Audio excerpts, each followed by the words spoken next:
Looking back on where I've been, empty soul filled with sin, looking for so much more.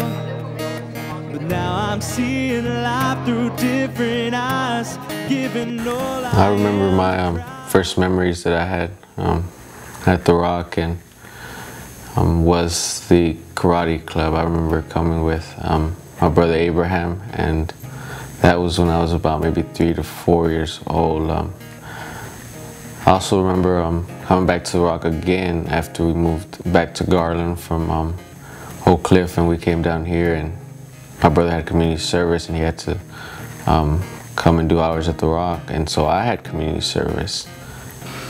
And I understood that I needed to do it. My mom pushed me to come to the Rock, so I came down to the Rock, and they were talking about Jesus, and I met Jill, and Jill told me that she knew my mother.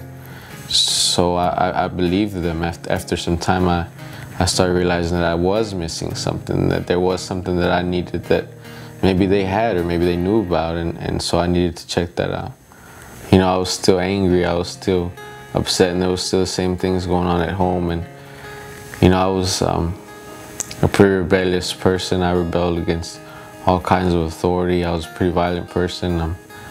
I got into a fight with a police officer. I just didn't care who it was. I was fighting them if I felt disrespected, or and then I came to the Rock one day in the summer, and I came with a friend named Hector, and we would come all the time, and all our friends would meet up at the Rock, and we would say, hey, let's go to the Rock and let's go talk to the girls, or let's go to the Rock and let's go hang out, let's go to the Rock, let's go do this. During that summer, my friend Hector, he accepted Christ, and I noticed that he accepted Christ, and they told me about it, and it really confused me. What is he doing? God takes him. You know, I've been going to Bible study for 2 years. You know, I know more about God than he does.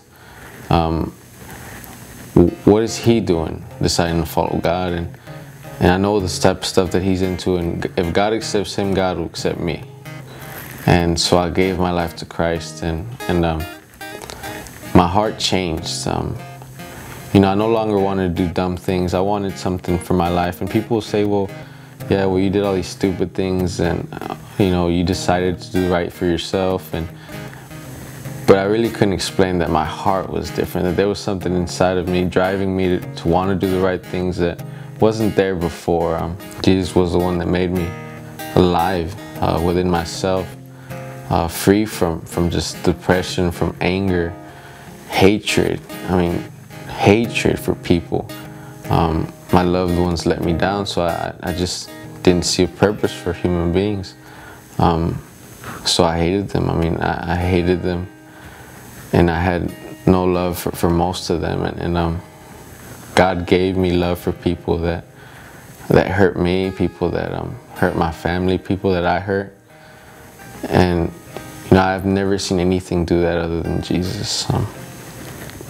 And people noticed. Police officer in my school.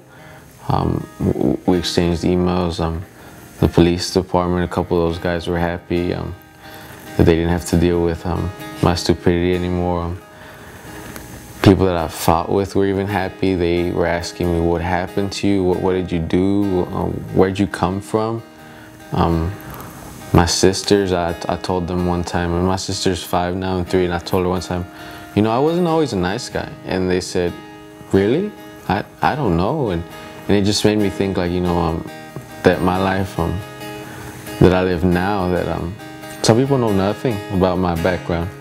The teachers at college are happy that I'm a good student, that I do the right things, that I don't run my mouth, that I don't complain about things. And I write them stuff. They ask, well, how was your life up to this point? And I let them know, and they'll say, well, I would have had no idea. I'm really glad to be a part of the Rock and all the ministries at the Rock, from the Soul Room to the Weight Room to Next Step, to all these random ministries of people from all over, all kind of color, all kind of just backgrounds that they come from. I'm really glad to be a part of it. Never be the same. You're recreating me. Jesus, you're creating me. life is something new. You make all things new. You're a creator.